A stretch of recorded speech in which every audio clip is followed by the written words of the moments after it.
Hoje a gente se encontra, a gente nananana, a gente vai tararara, assim. Eu quero você assim pra mim, nanã.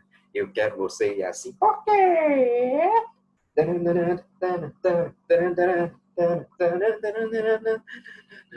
Gostoso é hoje, é hoje, é hoje, nananana. Gostoso é hoje, é hoje, é hoje, é hoje. Yeah! Papai, mamãe, estamos começando a nossa aula de Ciências Naturais com o professor Peralva, ou tio P, que vocês preferirem. Hoje, falando sobre ciências naturais. Mais precisamente sobre a importância da ciência, né? Será que ela realmente é importante? Será que não é? É isso que a gente vai discutir na nossa aula de hoje. Então, deixa eu só abrir aqui os slides, né? Compartilhar eles com vocês, para que a gente possa começar esse nosso diálogo. Eu vi agora que eu não abri ainda o PowerPoint para mostrar os slides. Então, deixa só eu abrir ele aqui para a gente poder começar, tá? E a gente poder conversar melhor sobre o assunto, tá bom?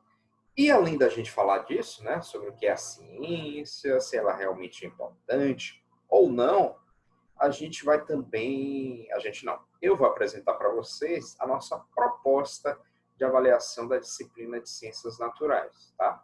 Aí vocês vão ver que eu fugi do padrão tradicional de realização de prova, que é aquela prova tradicional com questões de marcar, questões subjetivas.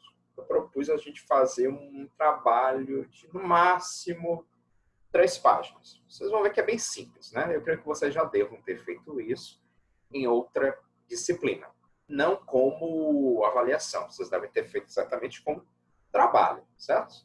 Mas eu vou propor para esse ser o nosso teste, a nossa prova, a nossa avaliação da disciplina. Tá bom? Então, bora ver se ele já abriu aqui, ainda não. Estou só esperando aqui o PowerPoint abrir para a gente poder começar, beleza? Aí, enquanto não abre, vamos mais de Ludmilla. Hoje a gente se encontra, nananana, nananana, toda doida, assim. Eu quero você aqui assim, pra mim. Eu quero você assim. Por quê? Deixa eu ver se abriu. Cadê? Compartilhar. Agora abriu. Compartilhar. Slide. Pronto. Então, acho que a partir de agora vocês já estão acompanhando comigo os slides aqui do PowerPoint. Deixa eu colocar em tela cheia para ficar melhor de visualização. Pronto. Então, bora lá. Tema da nossa aula de hoje, importância das ciências naturais. Então, a gente vai ver o que é ciência e onde é que ela está situada em nosso dia a dia. Se é que, se de fato, ela está realmente presente em nosso dia a dia, né? Mas é isso que a gente vai ver a partir de agora. Então, vamos lá. A primeira coisa para a gente iniciar a nossa disciplina é a gente discutir, né? Já que a disciplina é sobre ciências naturais, o que é ciência e o que é ciências naturais? Essa deve ser as duas dúvidas iniciais que surgem na cabecinha de vocês. Então, para começar, o que é ciência? Se a gente for procurar na literatura, a gente vai ver que o conceito de ciência é bem amplo e é bem diversificado. Vai depender de onde é que a gente está realizando a nossa pesquisa. Se é no Wikipédia, se é no artigo científico, se é no livro, né? Normalmente na internet, fonte Wikipédia, é de se esperar que seja um conceito assim mais simples, né? Mais fácil da gente identificar. Enquanto que num livro, num artigo científico, é de se imaginar que seja um conceito mais rebuscado, né? Mesmo porque o linguajar, né, a escrita de um artigo científico, um trabalho técnico-científico, ele tende a ser mais rebuscado. Então, bora lá. O que é ciência? O primeiro conceito é aquele que conceitua a ciência como sendo o conhecimento que explica os fenômenos, obedecendo a leis que foram verificadas por métodos experimentais. E aí, o que poderia ser esses fenômenos? Por exemplo, por que será que um dia é quente e outro dia é mais frio? Normalmente aqui em Salvador, onde a gente mora, os dias são bem quentes, né? A gente fica rezando para vir um dia de chuva. Mas, por exemplo, esse final de semana, agora que a gente teve no sábado e domingo, foram dias de bastante chuva, né? E fez bastante frio. Eu, por exemplo, eu sempre durmo com um ventilador ligado. Mas nesse final de semana, que choveu bastante, estava fazendo bastante frio, nem precisou ligar o ventilador de tão frio que já estava naturalmente a casa, né? Então, por que será que isso acontece? Isso acontece devido a modificações que o homem fez na natureza, tá? E aí a gente viu nesse conceito que foi dado para a ciência que, além de fenômeno, é falado sobre leis. O que são essas leis, né? São teorias criadas a fim de explicar um determinado fenômeno. No caso, as mudanças de temperatura que a gente pôde verificar aqui em Salvador nesse final de semana, certo? E para que essa lei possa ser produzida, ela possa ser elaborada, ela precisa o quê? Ela precisa ser anteriormente testada. E como é que a gente faz esse teste dessa lei? Por meio do que a gente chama de métodos experimentais. Daqui a pouco, mais à frente na nossa disciplina, eu vou mostrar um exemplo bem prático de como é que a gente aplica o método experimental, utilizando como exemplo o Covid-19, que todo mundo hoje está na boca, Covid-19, né? Então, melhor exemplo para a gente aplicar em nossa aula. Mas para ver um segundo conceito, para o que vem a ser ciência. Então, a gente tem no segundo conceito que ciência é uma área de estudo que se determina a estudar um determinado fato e descrevê-lo da melhor forma possível, contando para isso métodos e estratégias de análise e observações pré-definidas. Métodos, estratégias e observações que vão ser definidas o quê? Por meio do método experimental. E daqui a pouco a gente vai ver o que vem a ser esse tal de método experimental. Mas aí, se a gente for comparar esses dois primeiros conceitos, qual é o que é o mais simples e qual é o que é o mais rebuscado? O que vocês acham? Digam aí para mim. Tempo.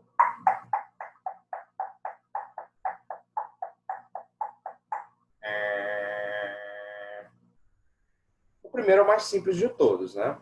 Só para vocês terem uma ideia, eu peguei esse conceito lá do Wikipedia. Está lá na internet para todo mundo ver. Eu só escrevi de uma forma um pouquinho mais, vou dizer assim, diferente, tá? Porque lá estava até um linguajar assim meio rebuscado. Então eu tentei escrever de uma forma mais simples. E já o segundo já é uma forma mais aprofundada. Mas apesar de ser mais aprofundado, se a gente for comparar o primeiro conceito com o segundo, logo aqui abaixo, a gente vai ver que eles são bem semelhantes entre si, não é? Então, bora para um terceiro conceito do que vem a ser a ciência.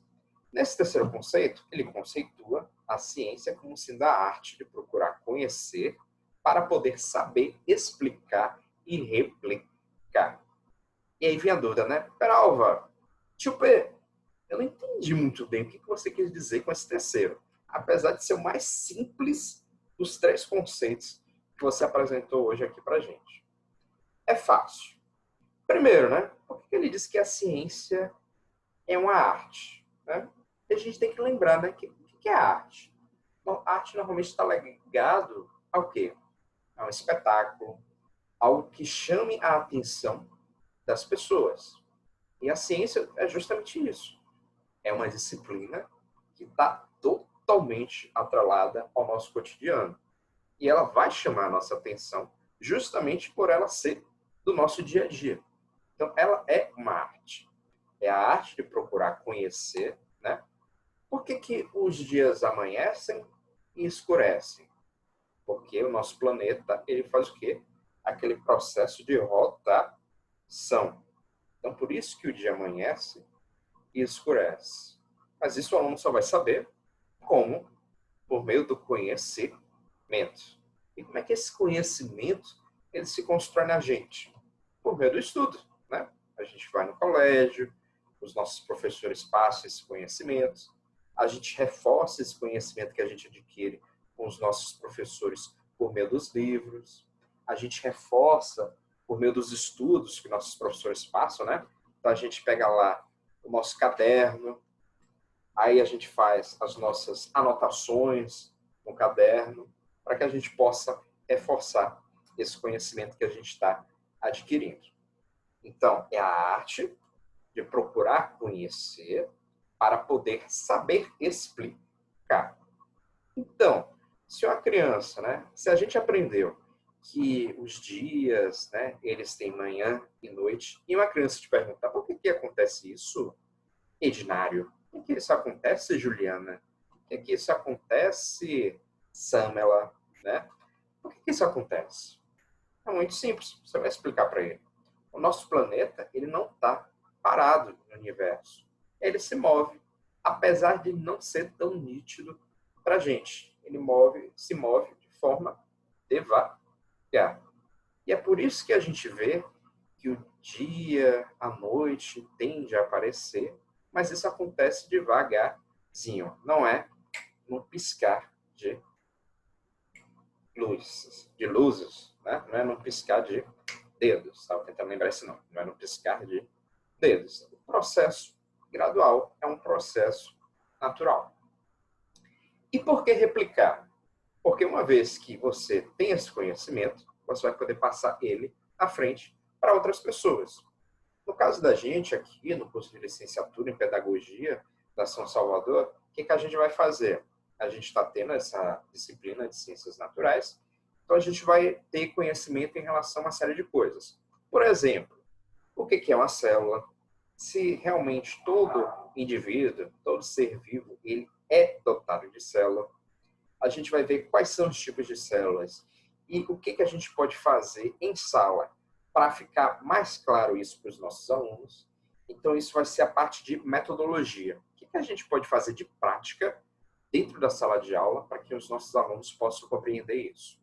Então, a gente vai ver isso, a questão das células. Outro conceito que a gente vai trabalhar, plantas, tipos de seres vivos, né? As plantas são um tipo de seres vivos. E nós, humanos, nós também somos outro tipo de seres vivos. Então, por que será que a gente é tão diferente das plantas, né? Isso a gente sabe que é devido às peculiaridades biológicas que o ser humano e a planta possuem entre si, que são distintas, né? São separadas. Então, a gente vai ver isso na prática mais à frente nas nossas aulas de ciências naturais. Na aula da nossa próxima semana, por exemplo, a gente já vai começar a ver metodologias. Então, eu vou falar para vocês justamente sobre essa parte de células. Como é que a gente pode abordar o assunto células e o que a gente pode fazer de legal para que os nossos alunos possam compreender isso. Beleza? Então, emoções das nossas próximas aulas aqui de ciências naturais. Então, agora a gente já sabe, né? O que é ciência? Basicamente, é uma disciplina, é uma área de estudo que se destina a estudar os fatos, os acontecimentos presentes no ambiente. Pode ser ele um ambiente natural, que a gente chama de meio ambiente, ou pode ser aquele ambiente trabalhista, né, que a gente trabalha, pode ser um ambiente estudantil, que a gente estuda, né? Por exemplo, é muito comum na sala de aula ou em escritórios ter ar-condicionado. E se a gente for reparar no ar-condicionado, na parte do sistema de saída de ar, a gente vai reparar o quê? Que normalmente esse sistema ele tende a ficar escurecido. Por que isso? Porque normalmente acumula sujeira nesse ar-condicionado e porque vai se desenvolver o quê? Fungos nesse ar-condicionado. Então é por isso que, à medida que o tempo vai passando, esse sistema de saída do ar, ele tende a se escurecer. E daí a necessidade da gente estar limpando de tempos em tempos o ar-condicionado, tá bom? Mas isso são emoções que a gente vai ter ao longo desse semestre. Então, beleza. A gente já sabe o que é ciência, a gente já sabe que ela é importante para a gente saber explicar os acontecimentos que acontecem no nosso dia a dia, para que a gente possa propagar essa informação para os nossos filhos, para os nossos sobrinhos, para os nossos pais, para quem quer que seja. E aí a gente chega na parte dos constituintes da ciência. A ciência é composta basicamente por 3 componentes. E quais são esses 3 componentes? O primeiro é a observação. Sempre que a gente vê algo de diferente em nosso dia a dia, né, a gente para e fica observando, né? Pô, caramba, por que será que isso acontece? Né? Bora para um exemplo. Eu ia falar Covid, mas Covid eu já vou falar daqui a pouco. Então, bora pensar em outro. Deixa eu ver. Por que normalmente as cigarras elas fazem aquele canto dela no entardecer do dia, né? Como é que a gente observaria isso? De fato, a gente parando lá e contestando, né, dia a dia, que as cigarras, quando começa a entardecer, né, aquela transição entre a tarde e a noite, elas começam a cantar. Então deve ter algum mistério nesse canto das cigarras. A gente começa a observar isso. O segundo elemento da ciência é a experimentação. Então, no caso, o que a gente poderia fazer? Poxa, as cigarras elas cantam sempre no entardecer. Por que será que isso acontece? O que a gente iria fazer? A gente iria o quê? Buscar obras na literatura, né? Pode ser artigos presentes na internet, pode ser livros impressos, né?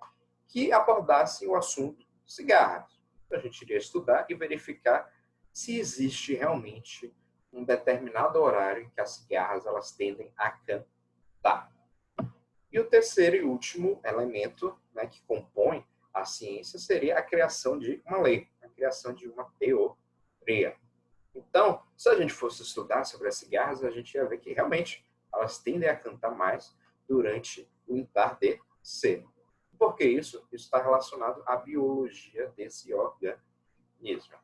Mas isso aí a gente vai deixar para outro momento. O porquê a fundo disso acontecer, tá? Então, basicamente, quais são os elementos que compõem a ciência?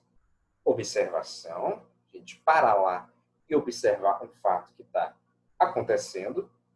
Segundo elemento, a experimentação, né? A gente realizar o estudo sobre aquele fato, aquele fenômeno que está acontecendo.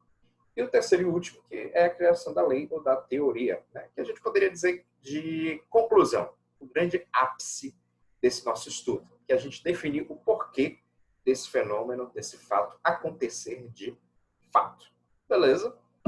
E aí a gente tem que a principal meta da ciência é permitir a união entre conhecimento teórico, prática e a técnica, sendo que aqui não se tem suposição, mas sim comprovação. E por que a gente diz isso da ciência? Agora, para um exemplo assim bem prático, porque normalmente a disciplina de ciências é uma das disciplinas que mais agrada os alunos da educação infantil. Vocês já pararam para pensar sobre isso? É bem simples. Primeiro, por ser algo que acontece no nosso dia a dia, a gente está sempre vivenciando a ciência. E por a gente sempre vivenciar ela, a gente vê que, de fato, o que a gente vê na teoria, o que a gente vê lá no livro escrito, acontece na vida real.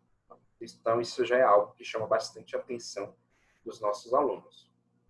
Outra coisa, a gente pode trazer para a sala de aula uma série de elementos que fazem com que ela se torne mais interessante. Então, por exemplo, se a gente vai dar uma aula sobre planta, a gente pode trazer ramos de plantas diferentes. E aí a gente pode trazer, por exemplo, uma planta que a folha é toda verde. A gente pode trazer uma planta que a folha já tem um aspecto avermelhado. E tudo isso vai gerar curiosidades em nossos alunos. Outra coisa, além da gente poder comparar os elementos, a exemplo dessas plantas de folhas diferentes, a gente pode fazer experimentos assim bem práticos mesmo, que chamam bastante a atenção dos nossos alunos. Exemplo, acho que todo mundo aqui já deve ter feito aquela experiência de plantar uma sementinha de feijão no algodão e deixar num copo, né?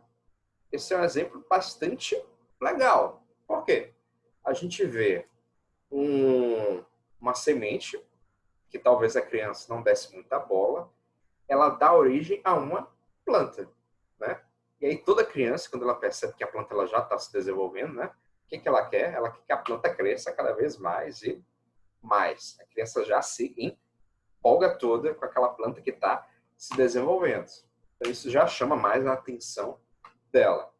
Mas só que essa planta ela vai precisar se nutrir.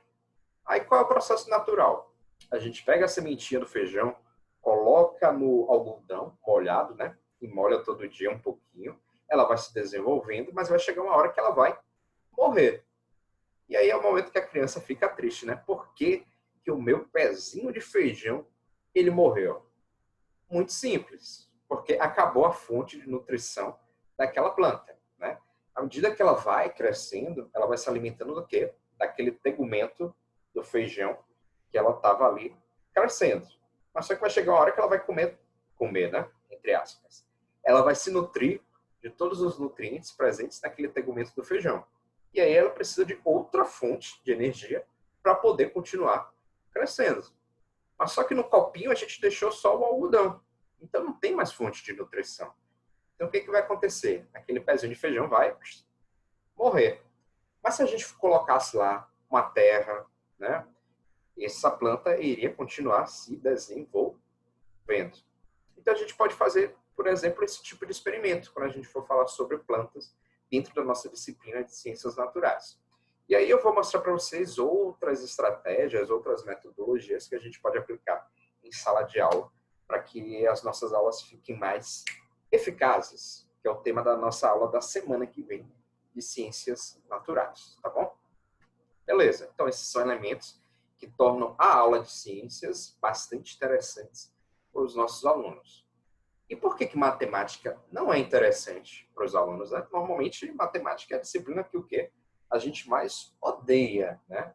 Se matemática for, então, dia de segunda-feira, a gente pede para morrer.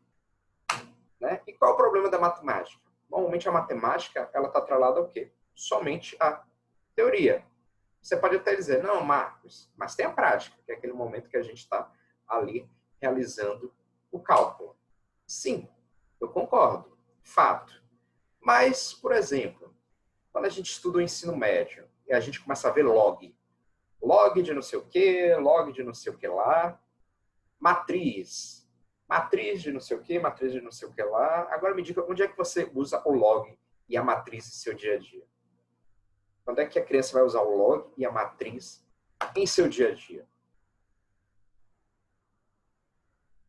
Talvez o matemático saiba responder isso para a gente. Mas eu, pelo menos, eu não vejo eu aplicar o log, graças a Deus, e a matriz em meu dia a dia. Então é por isso que a matemática acaba se tornando uma disciplina bem chata, né?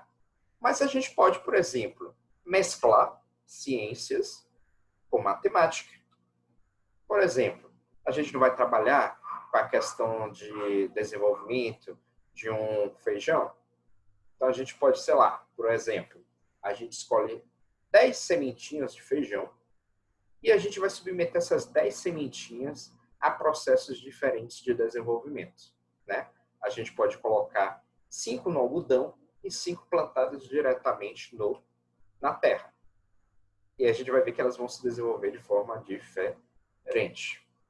E aí a gente pode trabalhar a matemática misturada com essa ciência. Por que essas 5 se desenvolveram mais rápido? Por que essas 5 se desenvolveram mais morreram?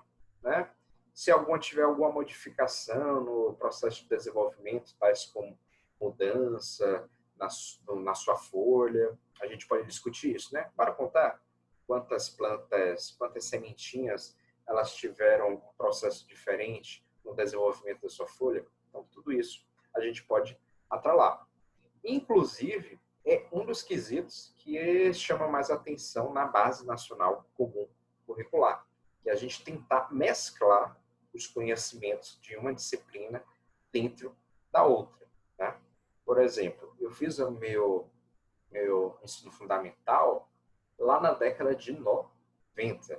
Meu ensino médio foi mais ou menos de no final de 2000. Final de 2000 não. Início de 2000. Foi 98, 99, 2000, por aí, mais ou menos, né? E realmente a minha educação, ela não tinha essa questão de mesclar as disciplinas. E quando a gente termina o ensino médio, a gente tem que fazer o quê? A gente tem que fazer aquela prova do Enem. E o Enem é o quê? É justamente essa mesclagem de conhecimentos. E é por isso que normalmente os alunos se dão super mal, porque no colégio não existe essa tendência a mesclar os assuntos. A gente aprende as disciplinas de forma bem isolada. Por isso que quando chega a prova do Enem, a gente não sabe aplicar a questão, né? A gente sabe que viu aquilo que está presente na prova, né? Às vezes a gente sabe, mas a gente não sabe como aplicar ela mesclando as disciplinas. Porque normalmente as questões, ela vem envolvendo, né? Um pouquinho de biologia com física, biologia com matemática, história com geografia, que é um tipo de visão de uma questão que a gente não tem no ambiente escolar, né? Mas essa é a grande proposta, né? Dessas mudanças da base curricular. A exemplo da Base Nacional Comum Curricular, que ela impõe o que para a gente? A gente deve ter habilidades e a gente deve ter competências que a gente deve trabalhar com os nossos alunos em sala de aula. Aí, o que são as competências? As competências, elas são conceitos que a gente deve amadurecer em nosso aluno. Enquanto que as habilidades são o quê? São ações práticas que eles devem saber aplicar em seu dia a dia, né? Então, o que poderia ser habilidades? Saber contar, deixa eu ver o quê?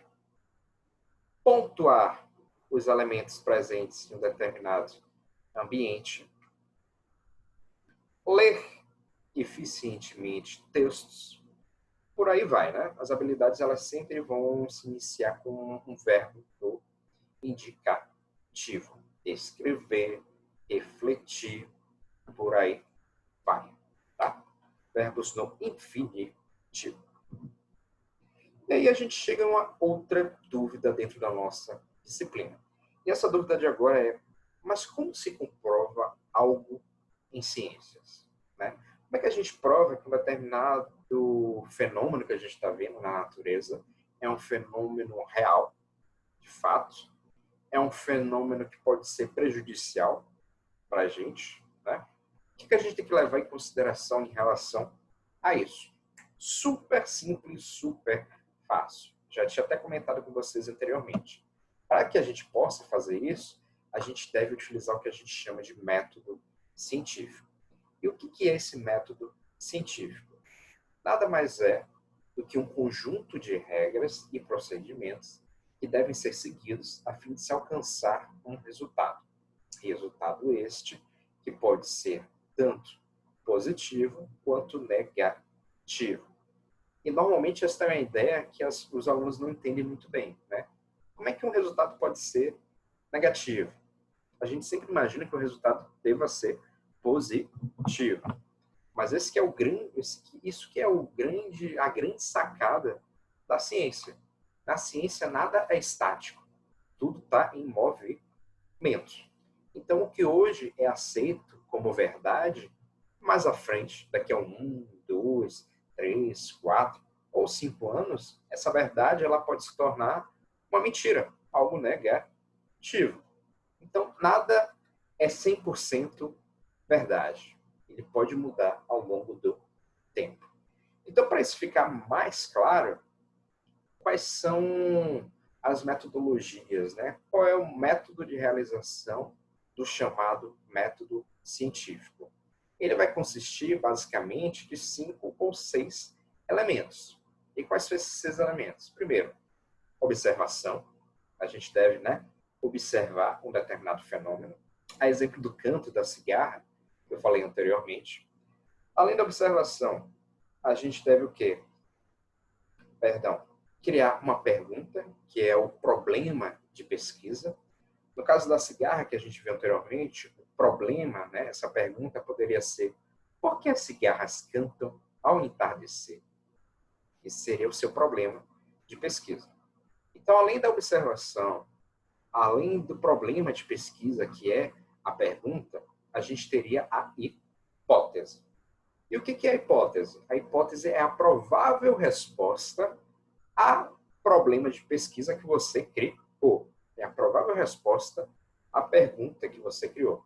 Então, essa hipótese, ela poderia ser, por exemplo, as cigarras cantam ao entardecer, ou o seu metabolismo se encontrar mais acelerado. Essa poderia ser uma hipótese. Depois da hipótese, o que a gente vai fazer? A gente vai fazer o experimento. A gente vai ver se realmente aquela hipótese que a gente criou é de fato verdadeira ou se ela não é verdadeira. Então, a gente vai consultar livros para ver o que eles falam sobre o canto da cigarra. Se a gente tiver um laboratório, né, que a gente possa estudar essas cigarras, a gente, no caso, iria coletar algumas cigarras para realizar a análise das mesmas e por aí vai, certo? Então, além da observação, além do problema de pesquisa, além da hipótese, além do experimento, a gente chegaria na parte da análise e da lei. A gente iria comparar esses resultados entre si para chegar na conclusão, a gente chegar na teoria. Né? É a grande definição, o grande clímax do nosso método científico, que é nele que a gente vai definir se realmente essa hipótese é verdadeira ou se ela foi refutada. Ela não é verdadeira. Mas para isso ficar mais claro para a gente chega naquele exemplo que eu tinha dito para vocês logo no início da aula que eu iria utilizar, que é o exemplo usando o caso atual da Covid-19. Então, bora lá, seguir em frente. Pronto. Então, eu coloquei aqui para vocês um exemplo prático e atual para nos nortearmos. Então, eu coloquei aqui como observação isso daqui. Os primeiros casos de coronavírus que foram apresentados na mídia ocorreram, segundo as mesmas, no mercado de frutos do mar, lá na China. Acho que todo mundo aqui ficou sabendo sobre essa história. E o que a gente tem? Segundo elemento, a hipótese. Qual foi a hipótese que foi criada na época em que começaram a ocorrer os casos de coronavírus desse mercado de peixe? Foi que a propagação, né, a disseminação desse coronavírus, ele iria ocorrer por meio do contato de pessoas que vendiam ou andavam nessas áreas de peixes com outras pessoas. Não necessariamente no peixe que foi coletado, embora tenha sido também uma das hipóteses que foram levantadas ao longo da disseminação do coronavírus, tá? Então a gente tem a observação, que é a ocorrência do coronavírus, e a gente tem a hipótese, que a propagação do coronavírus ocorre por meio do contato de pessoas que trabalham com peixe ou que transitam nessa área de venda de peixe. Então, o terceiro elemento é o quê? A experimentação. Aí, o que a gente tem na experimentação? A análise da ocorrência do Covid-19 em indivíduos que trabalham ou andam dentro dessa área de comercialização dos peixes. Então, a gente vai analisar, a gente vai ver esse grupo de pessoas que estão por lá transitando e vendendo. E, no caso, a gente iria fazer o quê? A análise do sangue desse peixe, né? Que é uma das estratégias, é uma das metodologias utilizadas para se saber se a pessoa tem Covid-19 ou não. Extração de sangue. Existem outras estratégias? Existem outras metodologias? Sim, com certeza. Existem. Você já deve ter até visto na mídia, né? Normalmente o Jornal Nacional sempre aparece. Reparem, às vezes tem uma pessoa sentada na cadeira, aí vem uma pessoa toda trajada, né, com a proteção contra o coronavírus, que normalmente é aquele jaleco branco, com máscara, óculos, tudo bonitinho, e introduz no nariz do indivíduo uma espécie de... vou chamar palitinho, eu não sei qual, eu sei o nome, mas me fugiu agora o nome. Ele coloca uma espécie de palitinho dentro do nariz do indivíduo, né, para coletar amostras, né, nasais, para que possa ser analisada e ver se houve a presença do coronavírus dentro da sua fossa nasal. É uma segunda estratégia. Mas bora se basear na análise do sangue, bem mais prático, né? Beleza. Essa experimentação, bora para o quarto elemento, que é a análise do resultado e a criação da lei. Então, o que a gente vai ter? A gente vai ter que o Covid-19, no caso aqui, ele não se manifesta apenas em indivíduos que trabalham ou andam em áreas de venda de peixes, né? Isso a gente viu e vê cotidianamente. Eu, por exemplo, eu não ando em ambiente que venda peixe e eu nem gosto de peixe. Não gosto de comer peixe, não. Já comi bastante quando eu era criança, porque eu era obrigado por minha mãe. Mas hoje, que eu sou adulto, não como mais de jeito nenhum. Nunca gostei de peixe. Mas eu poderia ter Covid-19? Poderia, com certeza, né? Embora eu não conviva com pessoas que vendam peixe e nem que transitem em área de venda de peixe. Mas essa é uma situação que poderia, de fato, se tornar real, certo? Bem, então, além da análise, a gente tem o quê? A criação da teoria, que é a conclusão desse nosso método científico, nosso método de pesquisa. Então, no caso aqui, a teoria seria qual? O Covid-19, ele pode se desenvolver em qualquer tipo de indivíduo. Verdade. Aí, já que a gente fez isso, a gente poderia criar o quê? Uma nova hipótese. Já que a gente sabe que ele não está relacionado diretamente a pessoas que vendem peixe ou que transitam em áreas de venda de peixe, qual poderia ser a nova hipótese que atualmente está em vigor? Que o coronavírus ele se propaga o quê? Por pessoas assintomáticas e por pessoas sintomáticas em ambientes variáveis. Não depende necessariamente de ser um ambiente de venda de peixes, né? Que é o que a gente tem visto. Por exemplo, aquela famosa apresentadora de TV do SBT, Eliana, dos dedinhos. Não sei se vocês ficaram sabendo, mas Eliana ela foi detectada com coronavírus. E Eliana, ela basicamente só vai do programa dela para casa. Tanto é que quando ela soube que ela estava com coronavírus, ela se surpreendeu. Né? Todo mundo da casa dela fez o teste e ninguém tinha coronavírus, exceto Eliana. E o pessoal que trabalha com Eliana no SBT também fez o teste, ninguém tinha o coronavírus, exceto Eliana. Aí veio a dúvida, né? Da onde foi que Eliana conseguiu adquirir o coronavírus? Aí vem uma terceira hipótese. O coronavírus, ele é transmissível, ele circula pelo ar. Então, vocês conseguem captar quantas hipóteses diferentes a gente consegue criar para uma única observação, que no caso que a gente está trabalhando aqui é a propagação do coronavírus? Então, isso se aplica também para outras observações que a gente possa vir a fazer. A exemplo do canto da cigarra, tá certo? Então, as hipóteses podem ser as mais variadas. E elas tanto podem ser confirmadas, quanto podem ser refutadas. Beleza? Então, seguindo em frente, a gente tem que a ciência ela pode ser classificada em diversas áreas, em diversos ramos. Então, eu coloquei aqui 3 ramos básicos. O primeiro ramo é o que a gente chama de ciências matemáticas ou lógico-matemáticas. E como é que essa área, esse ramo, ele vai se caracterizar? Por ter disciplinas tais como matemática, química, biologia, astronomia, geografia física, paleontologia e física. Né? Matemática a gente já está acostumado a ver, química também, biologia, que está dentro das ciências naturais, que a gente vai discutir bastante aqui, astronomia, né, que é a parte que estuda o quê? O céu, os planetas, o universo, as estrelas, a geografia física, né, que é como o ambiente ele se desenvolve, né? Ambientes rochosos, ambientes arenosos, ambientes de praia. A paleontologia, que vai estar atrelada dentro da biologia, né? A paleontologia, para quem não sabe, é aquela parte da biologia que se destina a estudar os fósseis, aqueles organismos que viveram no passado, a exemplo de dinossauros, que não existem mais. E a física, né? Que normalmente a gente odeia e vê no ensino médio. Um segundo ramo, uma segunda área dentro da ciência, é o que a gente chama de ciências humanas e sociais. Aí o que a gente tem nela? A gente tem a sociologia, a gente tem a psicologia, a geografia humana, né? Geografia humana é aquela que vai estudar o quê? Índice de desenvolvimento humano, né? Cultura de um povo, a questão da linguística, arqueologia, história, economia, por aí vai.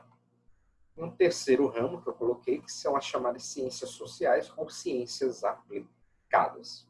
Aí nela a gente tem o jornalismo, direito, a engenharia, a arquitetura, a biblioteconomia e a informática.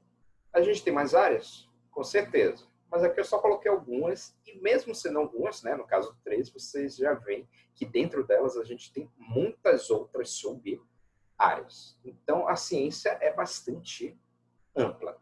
Né? E aí vem uma pergunta, uma nova pergunta.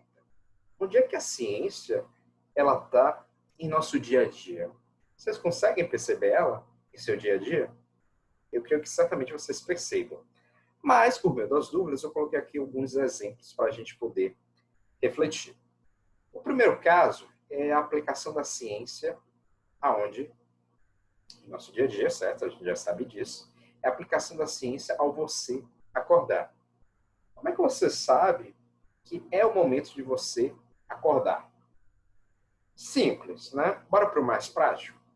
Normalmente, para a gente acordar, o que a gente faz? A gente vai lá e pega o quê? O celular, programa ele para poder tocar, né? Mas digamos que você não tem celular, né? Algo difícil de acreditar, mas pode acontecer. O que você pode fazer? Você pode pegar aquele seu despertador. Beleza. Mas digamos que você também não tem despertador. O que você vai ver no seu quarto que vai te indicar que já amanheceu? Olha aí para a imagem.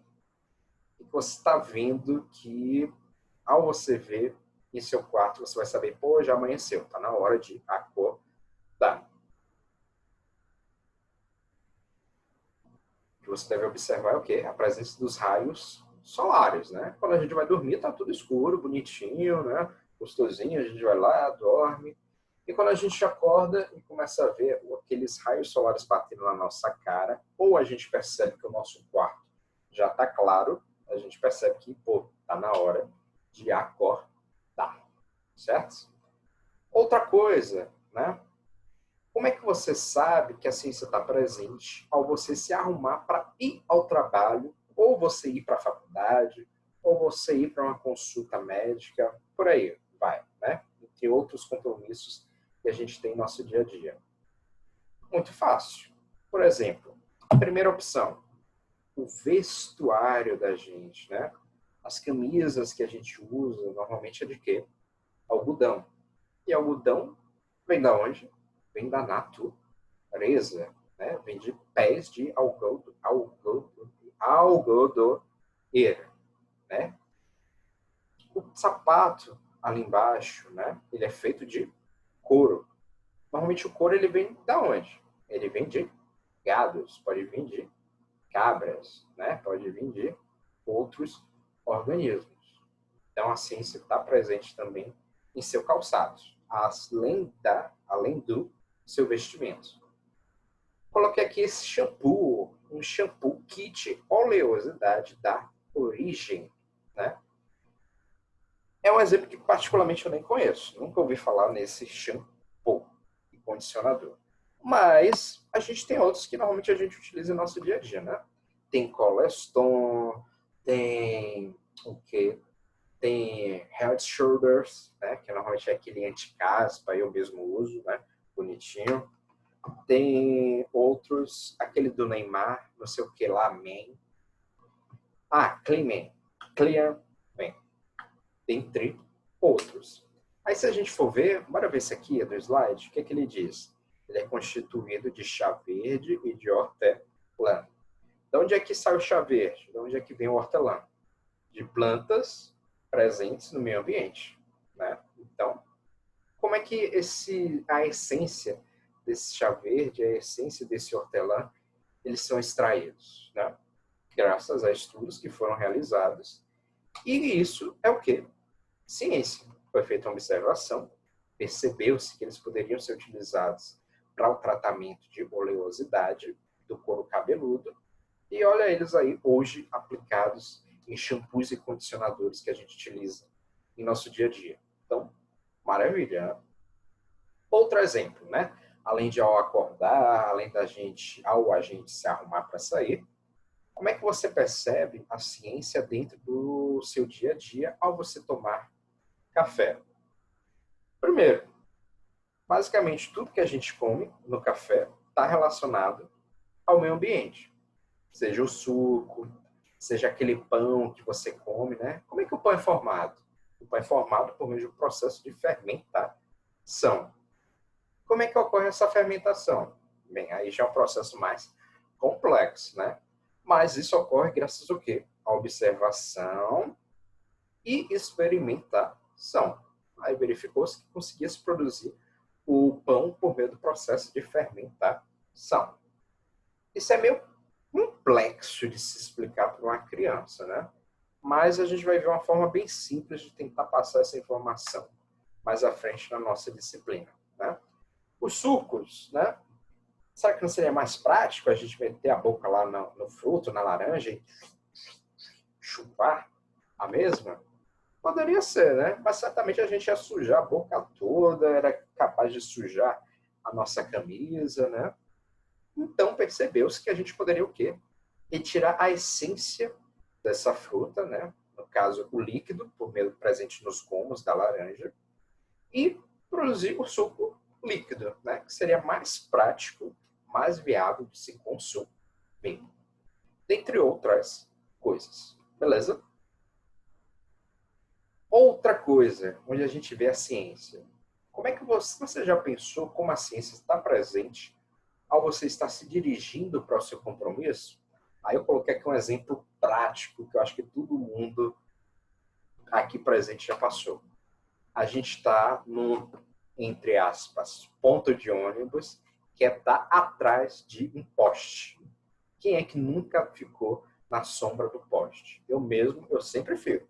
Eu jamais vou ficar no sol, ainda mais que eu sou garoto branquelo, garoto amarelo, como minha mãe diz, né? E se eu ficar uns 10 minutinhos embaixo do sol, eu já estou todo me ardendo. Então, sempre fico ali na sombra, né? E por que ocorre essa variação térmica tão gigantesca dentre o local ali atrás do poste, que está fazendo sombra, e o local logo ali ao lado, né? Nem precisa ser muito longe, uns 10 centímetros distante. Por que tem essa variação tão brusca, né? Aí a gente vai ver o quê? Que tem a ver com as condições do ambiente. Se você for reparar nessa imagem, você vai ver que não existe plantas de grande porte no lado o quê? Onde está presente o poste. Só tem no lado contrário, no outro lado da pista. Então, provavelmente aí só tem o poste. Outro elemento que favorece o ambiente ficar bastante quente é o quê? O tipo de solo. No caso ali, vocês vão ver que tem o asfalto, que impermeabilizou completamente o solo, e tem o quê? Essa região da calçada, que é, se não me engano, né, deixa eu até me aproximar mais, parece ser um conjunto de pedras, tipo as pedras portuguesas que a gente tinha anteriormente aqui em nossa cidade, que hoje é tão raro da gente ver. Então, isso também é um processo de impermeabilização do solo. Não é tão eficiente assim impermeabilizar como o asfalto, mas também impermeabiliza. Então, se o solo não está exposto e não permite o desenvolvimento de plantas, o que vai acontecer? Vai haver a concentração de energia solar nesse ambiente. E se tem concentração de energia solar, esse calor ele vai se dissipar para cima. Então, por isso que tem essa variação bem brusca de temperatura no ambiente. Tá? Então, a gente tem que a ciência ela está presente em tudo. E daí o fato dela ser uma disciplina tão fantástica. Porque a gente pode verificar tudo aquilo que a gente fala em nosso dia a dia. E aí a gente chega no grande clímax, né? A gente viu que a ciência, a gente viu que ela é composta, né, por observação, ela é composta por experimentação, ela é composta por criação de leis, conclusões, teorias. Mas o que é que vem a ser a ciência natural de fato? Você sabe explicar? Bem, a ciência natural é a parte da ciência que vai se destinar a explicar todos os acontecimentos, todos os fenômenos ambientais que ocorrem em nosso planeta. Então, como a nossa disciplina é de ciências naturais, a gente vai focar no quê? Nos acontecimentos ambientais. Então, a gente vai falar sobre fotossíntese, a gente vai falar sobre as variações das células presentes nos organismos dentro desse meio ambiente, né? A gente vai falar sobre algo muito comum aqui em Salvador, que é o quê? Questão de inundação, questão de alagamento. A gente vai ver o que é uma inundação, a gente vai ver o que é um alagamento, quais são os elementos que favorecem ele, né? Eu não sei agora, nesses últimos anos, mas em 2013, quando foi a primeira vez que eu dei aula na São Salvador, quando chovia, alagava aquela parte da Sene toda, a ponto da gente não conseguir diferenciar onde é que estava o rio, né? Aquele rio que passa quase em frente a São Salvador, e as pistas, né? Eu não sei se ainda acontece isso ali na frente da São Salvador. Caso aconteça, vocês já sabem que é um problema bastante antigo, né? É um problema de mais de 7 anos atrás. Né? Então a gente vai ver isso, como é que isso acontece, quais são os fatores que favorecem e como isso prejudica nós, seres humanos, e os outros seres que também habitam o nosso planeta. Tá bom? E aí a gente chega nessa parte daqui, um novo questionamento. Por que precisamos ensinar e divulgar ciência para os nossos alunos? Bem simples. Eu coloquei aqui, se não me engano, três possibilidades, né? 3 respostas a esse nosso questionamento. O primeiro deles é esse daqui, que diz que para conhecermos um dado elemento e sabermos como utilizá-lo, aplicá-lo em nosso dia a dia, a gente tem que realizar o estudo do mesmo. A gente precisa conhecer ele, que é o que eu tentei passar para vocês hoje em nossa aula. Além da gente conhecer esse fenômeno, a gente precisa, ao se conhecer ele, né, e termos a certeza que traz benefícios ao ser humano, a gente vai poder investir em maiores estudos sobre o mesmo. Então, bora pegar aquele exemplo lá do shampoo que eu mostrei para vocês, que era um shampoo anti-oleosidade, que ele era composto por chá verde e, se não me engano, camomila, né? Então, como é que eles souberam que essas duas plantas, essas duas essências, eram importantes no tratamento da oleosidade? Por meio da realização de estudos. Tá, mas o estudo por si só está de boa. Para ser eficiente, a gente teria que ter o quê? Um quantitativo de indivíduos que sofressem de oleosidade no couro cabeludo. E a gente sabe que isso acontece de fato. Eu mesmo, meu couro cabeludo é bem oleoso. Né? Meu cabelo está curto, mas quando ele está mais comprido, né?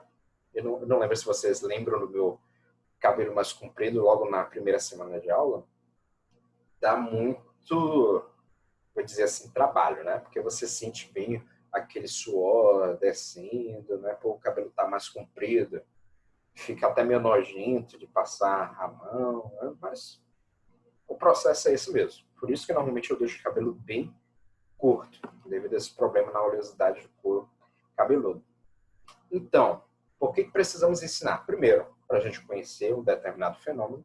Segundo, para a gente poder investir em estudos sobre esse fenômeno, né? Se esse fenômeno ele pode ser favorável, benéfico ao ser humano. E o terceiro e último, para combater e impedir a exclusão e dar aos educandos de todas as idades possibilidades de superação dos obstáculos que tendem a mantê-los analfabetos. Então é sempre importante a gente poder divulgar a ciência para aqueles que a gente conhece, porque com conhecimento a gente chega mais longe, tá certo? Então, para finalizar, eu apresento agora para vocês a minha proposta de atividade avaliativa da nossa disciplina de Ciências Naturais. E qual é essa proposta? Eu proponho que vocês elaborem um plano de aula sobre o Covid-19 para uma turma de educação envolvida.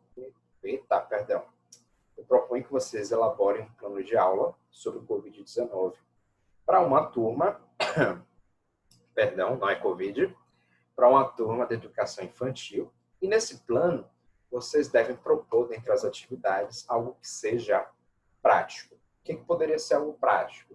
Poderia ser a elaboração, sei lá, de uma maquete. Poderia ser várias coisas, né? Eu não quero nem dar exemplos, porque eu quero que vocês pensem e me digam coisas diferentes que vocês poderiam realizar, tá? Aí, essa é a minha proposta, ao invés da gente fazer aquela tradicional prova de marcar, de escrever, certo? Então, normalmente, o plano de aula, ele tem o quê? 1, 2, 3 páginas, mas eu queria um plano bem elaboradinho, né? Então, eu acho que ele teria, no mínimo, umas 2 páginas e, no máximo, umas 3. Aí vem uma dúvida, né? Vocês já sabem elaborar um plano de aula? Caso vocês não saibam, vocês me digam, que aí eu elaboro uma aula só sobre como a elaboração de plano de aula. De qualquer forma, mais para frente, eu vou fornecer para vocês um exemplo de plano de aula para que vocês possam se guiar, tá certo? Então, gente, por hoje é basicamente isso. Quero que vocês pensem se realmente isso é algo que vocês queiram fazer, tá? Porque caso vocês queiram fazer a prova tradicional, não tem problema nenhum. A gente pode fazer sem receio, sem consequências nenhuma, tá bom? Lembrando que qualquer coisa, qualquer dúvida, vocês podem me mandar mensagem aqui no grupo de vocês, no WhatsApp, tá bom? E se você for tímido, você pode mandar mensagem para mim no privado, tá? Talvez eu não responda na hora, mas em algum momento eu vou te responder. É só você aguardar que eu respondo a sua dúvida, tá bom? Então por hoje é só, pessoal. Ótimo início de semana para vocês, ótimo término de semana, tá bom? E até o nosso próximo encontro. Beijos, abraços e até a próxima. Tchau.